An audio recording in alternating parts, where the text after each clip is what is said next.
اعوذ باللہ من الشیطان الرجیم بسم اللہ الرحمن الرحیم حرمت علیکم المیتہ، حرام قرار دیا گیا ہے تم پر مردار کو، مردہ جانور، والدم اور دوسری چیز خون کو اللہ تعالیٰ نے تمہارے اوپر حرام قرار دیا، اور تیسری چیز ولحم الخنزیر، خنزیر کا گوشت، اس کو بھی اللہ نے حرام قرار دیا۔ چوتھی چیز وما اہل، ہر وہ چیز کے لیے غیر اللہ بھی کہ جس پر بلند کیا جائے اللہ تعالیٰ کے غیر کا نام، جو غیر اللہ کا نام جس پر پکارا جائے، غیر اللہ کے لیے نظر و نیاز پیش کی جائے، ہر وہ چیز جس پر اللہ کے غیر کا نام پکارا جائے وہ بھی حرام قرار دی گئی۔ اور پانچویں والمنخنقہ، وہ جانور کہ جو گلا گھٹنے سے مر گیا، اسی طرح رسی گلے میں پڑ گئی ہے کوئی اور، گلا گھٹنے سے، گلا دبنے سے جو جانور ہلاک ہو گیا ہو وہ بھی حرام قرار دیا گیا۔ والموقوذۃ، اور وہ جانور جو چوٹ لگنے سے ہلاک ہو گیا ہو، کوئی ڈنڈا کوئی اور چیز ایسی کہ چوٹ لگنے سے ہلاک کیا گیا جانور بھی حرام قرار دیا گیا۔ اور ساتواں والمتردیہ، وہ جانور جو اونچی جگہ سے گر کر ہلاک ہو گیا۔ اور آٹھواں والنطیحہ، وہ جانور کہ جس کو دوسرے جانور نے سینگ مار کر ہلاک کر دیا ہو وہ بھی حرام قرار دیا گیا۔ وما اکل السبع، اور نواں وہ جانور کہ جس کو درندوں نے کھایا ہو، الا ما ذکیتم، ہاں مگر وہ کہ جسے تم نے ذبح کر لیا، کسی درندے وغیرہ نے اس کو دبوچ لیا ہو، کھا لیا ہو، اور لیکن وہ زندہ ہو، کچھ حصہ اس کا کھایا ہو، تو باقی اگر ذبح کر لیا جائے تو پھر تو ٹھیک ہے، ورنہ اگر مردار ہو جائے تو وہ بھی حرام ہے۔ اور دسواں وما ذبح علی النصب، وہ جانور جو ذبح کیا گیا ہو کسی استھان پر، کسی جگہ پر، کسی بیٹھک پر۔ اور گیارہواں وَأَن تَسْتَقْسِمُوا بِالْأَزْلَامِ، کہ یہ کہ تم تقسیم کرو جوئے کے تیروں کے ساتھ۔ تو ذالکم فسق، یہ سب نافرمانی ہے اور گناہ کی بات ہے۔ سورۃ المائدہ قرآن مجید کی 5ویں سورت ہے اور 6واں سپارہ ہے۔ اس کی تیسری آیت کا پہلا نصف حصہ آج آپ کے سامنے بیان ہوا ہے، آپ نے اس کا ترجمہ سماعت فرمایا۔ سب سے پہلے ربط آیات ہیں، اس آیت کا پچھلی آیات کے ساتھ ربط کیا ہے، تعلق کیا ہے۔ اللہ تعالیٰ نے پچھلی آیات میں ایفائے عہد کا ذکر فرمایا کہ جو بھی وعدہ کرو وعدے کو پورا کرو، یا ایھا الذین آمنوا اوفوا بالعقود، اے ایمان والو اپنے عہد و پیمان کو، اپنے وعدوں کو، جو کسی سے زبان کر لی آپ نے، کسی سے وعدہ کر لیا، اب اس وعدے کو پورا کرو۔ اسی ایفائے عہد کے ضمن میں اللہ تعالیٰ نے حلال و حرام کا قانون بھی بیان فرمایا کہ اللہ جو کسی چیز کو حلال کر دیتے ہیں یا کسی چیز کو حرام قرار دیتے ہیں تو یہ حلال اور حرام کا قانون بھی گویا کہ اللہ تعالیٰ کے ساتھ تمہارا وعدہ ہے، تمہارا ایفائے عہد ہے کہ تم نے اللہ سے وعدہ کیا تھا کہ اے اللہ دنیا میں جا کر آپ کے حکموں کے مطابق زندگی گزاریں گے، آپ کے نبی رسول اللہ صلی اللہ علیہ وسلم کی سنتوں کے مطابق اپنی زندگی گزاریں گے۔ یہ ہم سب نے اللہ سے وعدہ کیا تھا، تو یہ بھی ایفائے عہد میں آتا ہے کہ اللہ جو قانون بیان کریں وہ بھی اللہ کا حکم ہے، حلال حرام اللہ کے حکم ہے، تو جس چیز کا اللہ حکم دے دیں یا جس چیز سے منع کر دیں تو دونوں پر عمل کرنا، تو یہ قانون ہے، یہ قانون بھی ایفائے عہد میں آتا ہے، اللہ کے وعدے میں آتا ہے۔ اور پچھلی آیت میں اللہ تعالیٰ نے حلال اور حرام کے قانون کو بیان کرتے ہوئے فرمایا کہ آئندہ آگے چل کے کچھ جانور میں تمہارے سامنے ما یتلی علیکم، کہ جو تمہارے اوپر تلاوت کیے جائیں گے وہ تمہارے اوپر حرام ہو جائیں گے۔ تو یعنی تمام مویشی حلال کیے گئے ہیں تمہارے اوپر سوائے ان کے جو آپ کو آگے پڑھ کر سنائے جائیں گے۔ اب آج کے درس میں انہی جانوروں اور انہی اشیاء اور چیزوں کا ذکر ہے جو اللہ نے حرام قرار دی۔ قانون حلت و حرمت یعنی حلال اور حرام کا قانون یاد رکھیں۔ کافر جو یہ زندگی گزار رہا ہے دنیا میں، یہ دنیا الدنیا سجن المؤمن و جنت الکافر، حضور نے فرمایا دنیا مومن کے لیے قید خانہ ہے اور کافر کے لیے جنت۔ کافر کو دنیا میں کوئی نہیں پوچھے گا کہ وہ حلال کھا رہا ہے یا حرام کھا رہا ہے، حلال کے مطابق زندگی گزار رہا ہے یا حرام کے مطابق زندگی گزار رہا ہے۔ اور دنیا میں کافر ہے بھی زیادہ، ابھی 7.5-8 ارب آبادی ہے پوری دنیا کی، اس میں سے 6.5 ارب کے قریب 6.25 ارب کے قریب کافر ہیں پوری دنیا میں، یہودی، عیسائی، ہندو، بدھ مت اور اسی طرح سکھ اور بہت ساری قومیں ہیں پوری جن کی آبادیاں ہیں۔ تو 100 کے قریب تو حکومتیں ملک عیسائیوں کے ہیں۔ تو بہرحال پہلے ہی مسلمان کم ہیں، پھر مسلمانوں میں سے بھی وہ لوگ بہت ہی کم ہیں جو اللہ اور اس کے رسول کے حکموں کے مطابق اپنی زندگی گزارنے والے۔ تو بہرحال ہمارے لیے دنیا دار و مدار نہیں ہے کہ دنیا والے کیا کر رہے ہیں، دنیا کے ساتھ چلنا چاہیے، دنیا کے ساتھ ہونا چاہیے۔ دنیا تو دن بدن ننگی ہو رہی ہے، دنیا تو لباس کو مختصر کر رہی ہے۔ عورت کا لباس مختصر ہوتے ہوتے چھوٹی سی 2 کپڑے رہ گئے ہیں، یورپ میں جا کے دیکھو۔ تو اس لیے دنیا کے ساتھ نہیں چلنا۔ مسلمان کے لیے قانون ہے، مسلمان کے لیے قرآن و سنت کی صورت میں ضابطے ہیں، اس کے لیے دستور حیات ہے، زندگی گزارنے کے طریقے اللہ نے مقرر کر دیے۔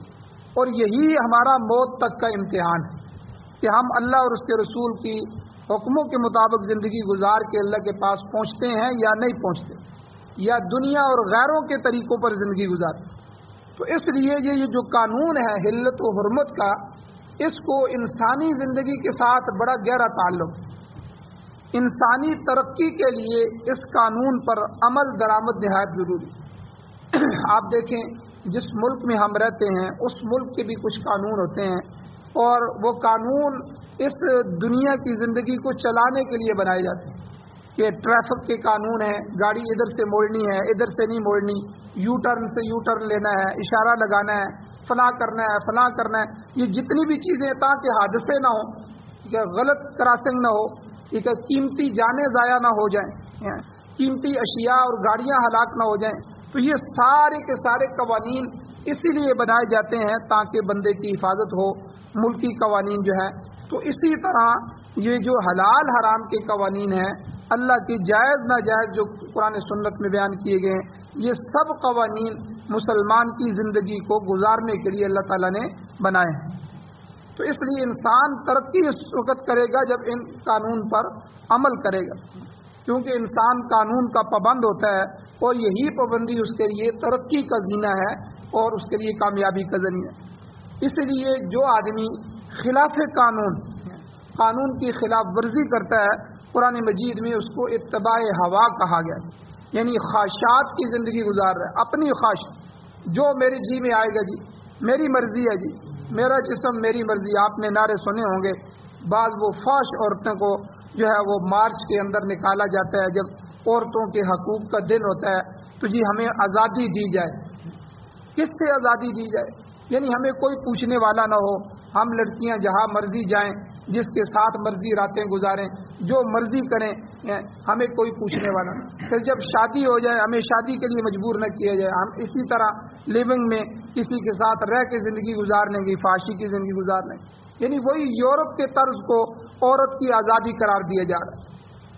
اور پھر جو نکاح ہو جا رہے ہیں تو نکاح کے اندر عورت کو آزادی ہے کہ ہم کھانا گرم نہیں کریں گی، ہم فلاں نہیں کریں گی، ہم یہ نہیں کریں گی، ہم 4 دیواری کے اندر بند نہیں رہیں گی، فلاں فلاں، یہ ہماری آزادی کے خلاف۔ تو یہ سارے نعرے پاکستان میں بھی سنے گئے۔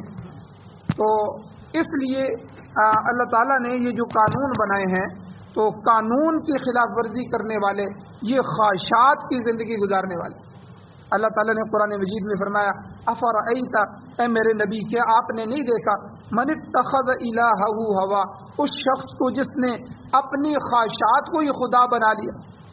خدا تو اللہ تعالیٰ کی ذات تھی کہ جس کی مان کے وہ زندگی گزارتا، جس کے حکم پر وہ اپنے آپ کو چلاتا، لیکن اس نے تو اپنی خواہشات کو ہی، اپنے پیٹ کو ہی، اپنے حرص کو، اپنی لالچ کو ہی خدا بنا دی کہ جو میرا چاہے گا جی، حلال ہے، حرام ہے، رشوت ہے، سود ہے، جائز ہے، ناجائز ہے، دھوکہ دے کے مال کمائے، جس طرح بھی ہے. یہ علماء کو حکم نہیں ہے کہ وہ ہمیں روکے. تو قرآن و سنت کو گویا کہ پس پشت ڈال کے، ٹھیک ہے، اور اپنی خواہشات کو سامنے رکھ کے زندگی گزارنا، یہ تو حیوان ہے، حیوانوں کی زندگی ہے، جانوروں کی زندگی ہے. جانور جو ہیں وہ اپنی خواہش کے مطابق کھانا پینا، بس خواہش پوری کرنا، یہ ان کی زندگی کا مقصد. تو اس لیے قانون کی خلاف ورزی یہ اتباع ہوا ہے اور شیطان کے نقش قدم پر چلنا ہے. اللہ نے قرآن مجید میں فرما دیا، یا ایھا الذین آمنوا، اے ایمان والو، اے میرے ماننے والو، لا تتبعوا خطوات الشیطان، شیطان کے قدموں پہ نہ چلنا. شیطان، اب دیکھیں شیطان نے سب سے پہلے اپنی خواہشات پہ عمل کیا. کتنا بڑا عبادت گزار تھا، جنوں میں سے تھا، کان من الجن، قرآن کہتا ہے. تو جنوں میں سے تھا، فرشتوں میں سے نہیں تھا، لیکن اتنی عبادات کی اللہ تعالیٰ نے اس کو آسمانوں پہ بلا دیا. پھر آسمانوں میں سے بھی فرشتوں کے پاس جنت میں، اور پھر وہاں سے بھی جو ہے عبادت کرتے کرتے فرشتوں میں سے بھی بڑا استاد بن گیا. لیکن جب اللہ تعالیٰ نے ایک اور مخلوق بنائی، انسان کو پیدا کیا، اور سب سے پہلے انسان حضرت آدم علیہ السلام کو اپنی خلافت نصیب فرمائی. اللہ کہتے ہیں میں اپنا خلیفہ بنانا چاہتا ہوں. اب یہ اتنے عرصے سے انتظار کر رہا تھا کہ اللہ مجھے اپنی خلافت دیں گے، مجھے اپنا نائب بنائیں گے. اب اچانک اللہ نے ایک اور مخلوق انسان کو پیدا کر دیا، اور پھر کہا کہ یہ انسان جو ہے یہ میرا خلیفہ ہوگا، دنیا میں میرا نائب ہوگا. اور پھر سب سے پہلے اس بات کو منوانے کے لیے اللہ تعالیٰ نے فرشتوں کو حکم دیا کہ آدم کو سجدہ کرو، اس کے سامنے جھک جاؤ، سجدہ کرو. تو یہ سجدہ تعبدی تھا، یہ سجدہ تعظیمی تھا، تعبدی نہیں تھا، یعنی عبادت کا سجدہ نہیں تھا، تعظیم کا سجدہ تھا. اور پہلی امتوں میں تعظیمی سجدہ جائز تھا. یہ شریعت محمدیہ میں ہر اس چور دروازے کو بند کیا گیا جو بعد میں جا کے کوئی شرک کی صورت بنتا ہو، کیونکہ یہ قیامت تک کے لیے جو ہے یہ شریعت ہے، یہ قرآن ہے، یہ حدیث ہے. اس کے بعد حضور کے بعد کسی نبی نے نہیں آنا، قرآن کے بعد کسی اور کتاب نے نہیں آنا، اس شریعت کے بعد کوئی اور شریعت نہیں تھی. اس لیے اس شریعت کو اتنا مضبوط کیا گیا کہ اس میں کوئی چور راستہ بھی جائز نہیں رکھا گیا. جیسے تصویر بنانا پہلی امتوں میں جائز تھا، لیکن اس میں تصویر سازی سے بھی منع کر دیا گیا کہ کوئی تصویر بنا کے اس کے سامنے سجدہ نہ شروع کر دے، مورتیاں نہ بننا شروع ہو جائیں. اور اسی طرح یہ بھی چور دروازہ تھا، تو اس لیے اس سے بھی منع کر دیا گیا. تو بہرحال جو ہے شیطان کو سجدے کا حکم دیا گیا. تو جو ہے فرشتوں کو، تو شیطان فرشتوں کے اندر شامل تھا، اس نے اللہ تعالیٰ سے بات شروع کر انکار کر دیا. ابا واستکبر، انکار کیا اور تکبر کیا، اور اللہ سے کہنے لگا اے اللہ آپ نے مجھے بھی کسی چیز سے بنایا ہے، آدم کو بھی کسی چیز سے بنایا ہے، مجھے آپ سے آگ سے آپ نے مجھے بنایا ہے، اور آدم کو مٹی سے بنایا ہے. مٹی نیچے بیٹھ جاتی ہے، آگ اوپر ہوتی ہے، آگ بلند ہونے والی ہے، ٹھیک ہے، آگ جلانے والی ہے، آگ کے اندر طاقت زیادہ ہے. اس لیے میں بڑا ہوں، اور میں جب بڑا ہوں تو میں چھوٹے کو کیوں سجدہ کروں. تو گویا کہ اللہ کے سامنے لاجت پیش کرنا شروع کر دیا، اللہ سے جو ہے مناظرہ مباحثہ شروع کر دیا، اور اس نے سجدے سے انکار کر دیا اور ذلت کے اندر چلا گیا. تو اللہ یہاں بھی یہ فرماتے ہیں کہ تم بھی اللہ کے قوانین کو توڑ کے شیطان کے قدموں پہ نہ چلنا جیسے اس نے کیا، گمراہ ہوا. اور اللہ نے فرمایا انہ رجیم، اب تو میری درگاہ سے، میرے دربار سے نکال دیا گیا ہے، اب تو مردود ہو گیا ہے، رد کر دیا گیا ہے، تو ذلیل ہے. اور قیامت الی یوم یبعثون، جس دن لوگ اٹھائے جائیں گے تجھے میں قیامت تک کے لیے مہلت دے رہا. تو اس لیے اللہ نے یہاں بھی فرمایا کہ قانون کی خلاف ورزی کرنا یہ شیطان کے قدموں پر چلنا ہے.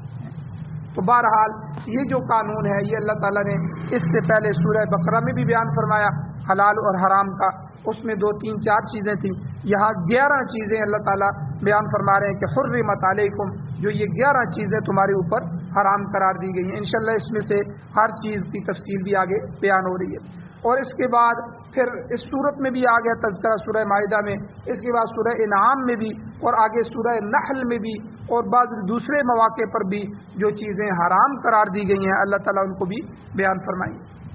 اور اسی طرح ایک بات اور بھی ذہن میں رہے کہ جیسا میں نے گزشتہ درس میں عرض کیا تھا کہ اس سے پچھلی جو صورت تھی سورہ نساء، اس میں محرمات نکاح کا ذکر تھا، اور اس صورت میں محرمات اکل و شرب کا بیان ہے، یعنی کھانے پینے کی جو حرام چیزیں ہیں، اس میں جو نکاح کے اندر جن رشتوں سے نکاح حرام ہے وہ اس کو بیان کیا گیا۔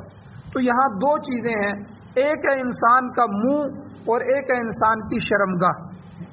حضور علیہ الصلوۃ والسلام نے حدیث مبارکہ میں خود فرمایا، صحابہ سے فرمایا، اور صحابہ کے واسطے سے جتنے بھی احکامات ہیں یہ قیامت تک آنے والے انسان کے لیے، مسلمان کے لیے۔ تو حضور نے فرمایا جو بندہ مجھے 2 چیزوں کی ضمانت دے میں اسے جنت کی ضمانت دیتا ہوں۔ ایک وہ چیز جو اس کی 2 رانوں کے درمیان، یعنی شرمگاہ، 2 ٹانگوں کے درمیان، 2 رانوں کے درمیان، اور دوسری جو اس کے 2 جبڑوں کے درمیان ہے، یعنی زبان۔ جو بندہ شرمگاہ کو صحیح طریقے پہ استعمال کرے، زنا نہ کرے، حرام کاری کے اندر، لواطت کے اندر، یا دوسرے جو غلط راستے ہیں اس میں استعمال نہ کرے، اللہ کے نبی فرما رہے ہیں مجھے اس کی ضمانت دے دے۔ اور دوسرا جو اپنی زبان سے کسی کی غیبت نہ کرے، چغلی نہ کرے، حسد بغض کی باتیں نہ کرے، کسی کو جو ہے للچانے کے لیے کوئی بات نہ کرے، یا کوئی جو بھی چیزیں زبان کے گناہ ہیں ان سے اپنی زبان کو روکے رکھے، تو یہ 2 چیزوں کی گارنٹی اور ضمانت دے دے، حضور نے فرمایا کہ میں اسے جنت کی ضمانت دیتا ہوں۔ تو سورۃ النساء میں اللہ تعالیٰ نے محرمات نکاح بیان فرمائے کہ وہ رشتے کہ عورتیں تو سب ہوتی ہیں، ماں، بہن، بیٹی، یہ بھی عورت ہے، لیکن کچھ رشتے ایسے ہیں کہ ان سے نکاح جائز ہے، کچھ ایسے ہیں کہ جن سے نکاح جائز نہیں۔ اور یہ حرمت جو ہے اس سے اللہ تعالیٰ نے پچھلی صورت میں سورہ نساء میں جو ہے یہ سارے رشتے بیان کر دیے کہ کن رشتوں سے تمہارا نکاح جائز ہے، کن رشتوں سے تمہارا نکاح جائز نہیں۔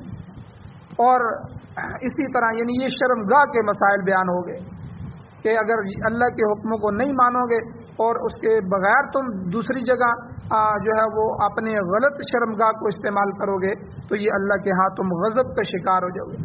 اور دوسرا اس میں کھانے پینے کے حلال حرام کے جو مسائل ہیں یہ تمہارے لیے حلال ہے، یہ تمہارے لیے حرام ہے۔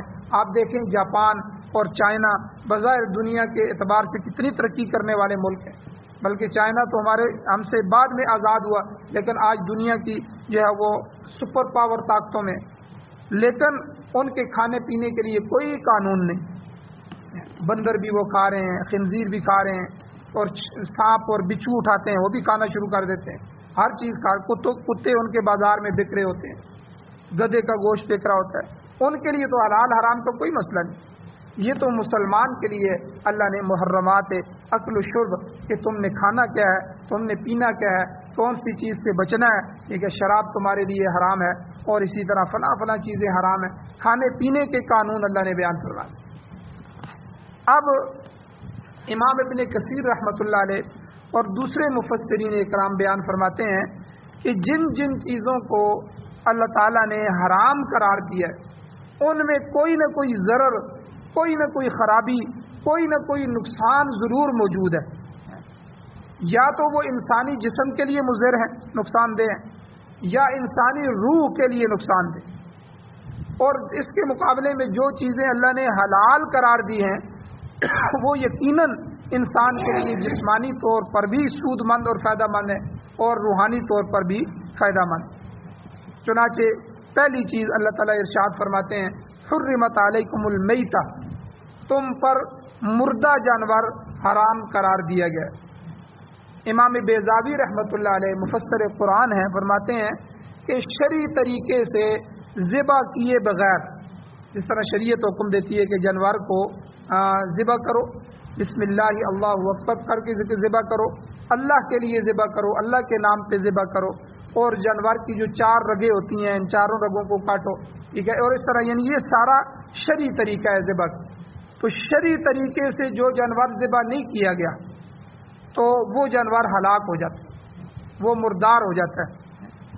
اور اسی طرح اس کی حکمت بھی بیان کی ہے علماء نے کہ عام طور پر جو جانور مر جاتے ہیں، جیسے کئی جانور مر جاتے ہیں، لوگ پھر اٹھا کے اس کو باہر پھینک دیتے ہیں. تو جو جانور ہلاک ہو جاتے ہیں خود بخود، ان کو ذبح نہیں کیا جا سکتا شرعی طریقے سے. تو یہ عام طور پر مرنے والے جانور، ان کے جسم میں جو خون ہوتا ہے یہ خون باہر نہیں نکلتا. جب ہم ذبح کرتے ہیں تو ذبح سے خون فوارے کی طرح باہر نکلتا ہے.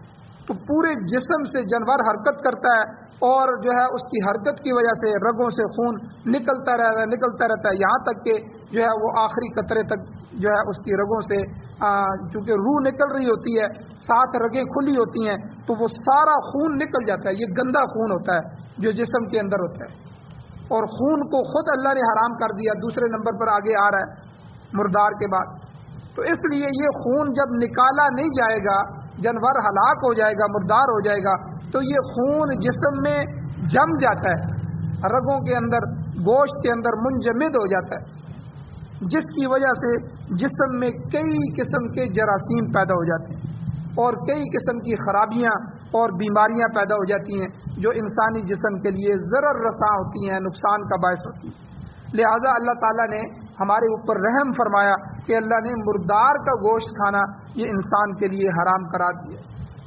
اور اسی طرح امام شاہ ولی اللہ محدث دہلوی رحمۃ اللہ علیہ فرماتے ہیں کہ پوری متمدن دنیا میں، جو دنیا والے جو تہذیب کے اندر زندگی گزار رہے ہیں، تو پوری متمدن اور تہذیب یافتہ دنیا میں لوگ، جتنے بھی لوگ ہیں، تمام لوگ، چاہے ان کا تعلق کسی مذہب سے بھی ہو، مردار کھانا وہ برا سمجھتے ہیں. شرط یہ ہے کہ عقل اور شعور سے عاری نہ ہو، ان کے اندر عقل موجود ہو. بعض لوگ ایسے بھی دنیا میں ہیں جن کا انسلاخ ہو جاتا ہے. شاہ ولی اللہ محدث دہلوی رحمۃ اللہ علیہ فرماتے ہیں انسلاخ ہو جاتا ہے. انسلاخ کیا ہے کہ وہ انسانی فطرت سے ہی باہر ہو جاتے ہیں.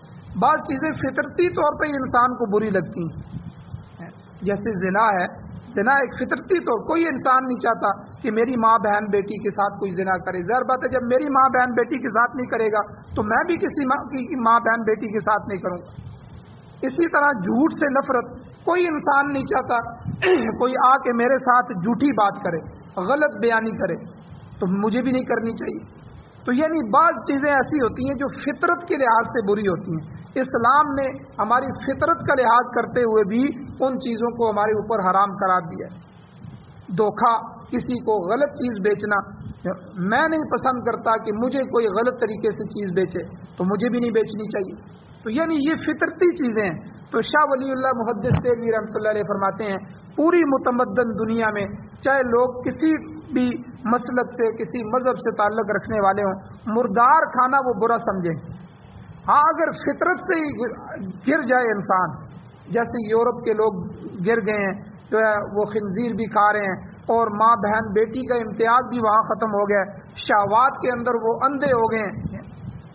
تو اگر انسان فطرت سے، یعنی اس کا انسلاخ ہو جائے، فطرت ختم ہو جائے، تو پھر جو ہے اس پر کوئی گلہ نہیں ہے. لیکن صاحب فطرت آدمی ہے جس کی فطرت سلیمہ ہے، وہ مردار کھانے کو پسند نہیں کرتا، چونکہ مردار میں جو موجود جراثیم ہوتے ہیں اور تعفن ہوتا ہے، بدبو ہوتی ہے، اس کی وجہ سے انسانی جسم میں سستی پیدا ہو جاتی ہے، انسانی جسم میں خرابیاں پیدا ہونا شروع ہو جاتی ہیں، انسان کی صحت بگڑ جاتی ہے، طرح طرح کی بیماریاں لاحق ہو جاتی ہیں. لہذا مردار کا گوشت کھانے سے منع کر دیا گیا، یہ قطعی طور پہ حرام ہے. آخری بات کہ دو مردار اسلام میں جائز ہیں.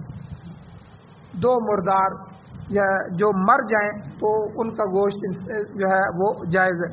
تو حضور علیہ الصلوۃ والسلام کی حدیث مبارکہ ارشاد ہے کہ حضور نے فرمایا اگرچہ ہمارے لیے مردار کو حرام قرار دیا گیا ہے، مگر احلت لنا میتتان، دو مردار ہمارے لیے حلال قرار دیے گئے ہیں. ایک السمک والجراد، ایک مچھلی اور ایک ٹڈی. مچھلی آپ دیکھیں، مچھلی سمندر میں ہوتی ہے، اس کو ذبح نہیں کیا جاتا، مچھلی کو نکالا جاتا ہے، اور اسی طرح پھر ہم کھاتے ہیں، گویا کہ وہ اس کا سانس پہ ختم ہو جاتا ہے، وہ مردار ہو جاتی ہے، لیکن اللہ نے اس کو ہمارے لیے حلال قرار دیا۔ اور اسی طرح ٹڈی، یہ ٹڈی عام ٹڈیاں نہیں ہیں، بلکہ یہ وہ ہے جو کسی زمانے میں ایک طوفان کی طرح آتی ہیں اور فصلوں کو بھی اجاڑ کے لے کے چلی جاتی ہیں، تو یہ ٹڈیوں کا ایک لشکر ہوتا ہے۔ تو یہ جو ہے یہ بھی بغیر ذبح کے جو ہے اگر یہ مر جائیں تو ان کا بھی گوشت جائز ہے۔ تو صحابہ اکرام رضوان اللہ تعالی علیہم اجمعین فرماتے ہیں کہ بعض جنگوں کے موقع پر ہم نے ٹڈی کو بغیر جو ہے بطور غذا کے استعمال کیا ہے۔ تو مچھلی جو ہے اس کے مقابلے میں یہ پانی کا جانور ہے، ٹڈی خشکی کا جانور ہے، تو مچھلی کو بھی ذبح کرنے کی ضرورت نہیں ہے۔ تو دراصل اس کی وجہ بھی اور بعض علماء نے حکمت کی ہے کہ ان دونوں جانوروں میں خون نہیں ہوتا زیادہ۔ مچھلی میں بھی آپ نے دیکھا ہے کہ اس کے اندر خون نہیں ہوتا، زیادہ نہیں ہوتا، وہی تھوڑا سا ہوتا ہے، تو جو اس کے اندر ہی رہ جاتا ہے، وہ ذبح کرنے سے بھی خون باہر نہیں نکلتا، تو اس لیے اتنا خون نہیں ہوتا جو ان کے جسم میں بند ہو کے رہ جائے۔ مچھلی کا خون تو ویسے ہی خشکی کے جانوروں سے بھی مختلف ہوتا ہے، جو جسم میں رہ جانے سے تعفن کا باعث نہیں بنتا۔ مچھلی کہاں سے چلتی ہے، کراچی سے، سمندروں سے کہاں تک رہتی ہے اور کس طرح، لیکن اس میں تعفن اتنے جلدی پیدا نہیں ہوتا۔ اور ٹڈی میں بھی اسی قسم کی خاصیت ہوتی ہے، لہذا یہ دو جانور بغیر ذبح کے کھانے کی اجازت ہے۔ باقی اس کے علاوہ جتنے جانور مردار ہو جائیں، مر جائیں، شرعی طریقے سے ان کو اگر ذبح نہ کیا جا سکے تو وہ ہمارے لیے حلال نہیں ہے، حرام ہے۔ تو اس لیے پہلی چیز آج کے درس میں ہو گئی حرمت علیکم المیتہ، کہ تمہارے اوپر مردار کو حرام قرار دیا گیا ہے۔ باقی جو چیزیں انشاءاللہ ان کی تفصیل بھی آگے آ رہی ہے، اللہ تعالیٰ سے دعا ہے اللہ ہمیں عمل کی توفیق عطا فرمائے، آمین۔ الحمدللہ رب العالمین والعاقبۃ للمتقین والصلاۃ والسلام علی رسولہ النبی الامی الکریم۔ یا اللہ ہماری کمیوں کوتاہیوں کو معاف فرمائی، یا اللہ درگزر فرمائی، صغیرہ کبیرہ گناہوں کو معاف فرمائی، یا اللہ نبی علیہ الصلوۃ والسلام کے جتنی بھی سنت طریقے ہیں، مبارک طریقے ہیں، محبوب طریقے ہیں، یا اللہ ان کی ہمیں اتباع کرنے کی توفیق عطا فرمائے۔ یا اللہ قرآن و سنت کو پڑھنے، پڑھانے، سننے، سنانے کی اور اس کو پوری دنیا میں پھیلانے کی اور نافذ کرنے کی توفیق عطا فرمائے۔ یا اللہ ہمارے ملک پاکستان سمیت پوری دنیا میں امارت اسلامیہ شریعہ خلافت راشدہ نصیب فرمائے۔ یا اللہ قرآن و سنت کا قانون نصیب فرمائے۔ یا اللہ سعادت والی زندگی اور شہادت والی موت نصیب فرمائے۔ یا اللہ جو حضرات پریشان حال ہیں ان کی پریشانیوں کو ختم فرمائی، جو بیمار ہیں ان کو شفا عطا فرمائی، جو حضرات ایمان کی حالت سے اس دنیا سے جا چکے ہیں، چاہے ہمارے عزیز و قارب ہیں، اساتذہ ہیں، یا اللہ اٹھنے بیٹھنے والے اہل محلہ ہیں، یا اللہ ان سب کی بخشش فرمائی، ہم سب کو بھی قبر حشر آخرت کی تیاری نصیب فرمائی۔ صلی اللہ تعالی علی خیر خلقہ محمد وآلہ وأہل بیتہ وأزواجہ وذریتہ اجمعین برحمتک یا ارحم الراحمین۔